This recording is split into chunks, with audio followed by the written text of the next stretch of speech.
সবচেয়ে মজার খেলা ছিল যখন শিক্ষকদের খেলা হচ্ছিল হাঁড়ি ভাঙা খেলা, যদিও সেখানে হাঁড়ির কোনো দেখা পাওয়া যায়নি, সেখানে ছিল ফুটবল। তো সেটাকেই আসলে হাঁড়ি মিন করে টিচারদেরকে নিয়ে শুরু হয় হাঁড়ি ভাঙা খেলা। তো সবগুলো ইভেন্টের মধ্যে আমার কাছে এই ইভেন্টটাই খুব বেশি মজা লেগেছে, কারণ টিচাররা যখন সবাই মিলে এই খেলাটা খেলছিলেন।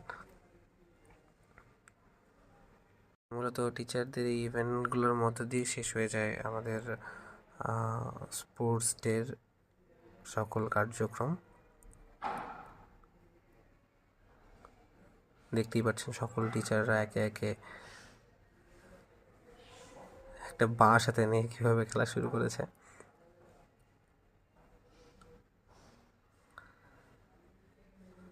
তো এই ছিল আমাদের আজকের সারাটা দিন।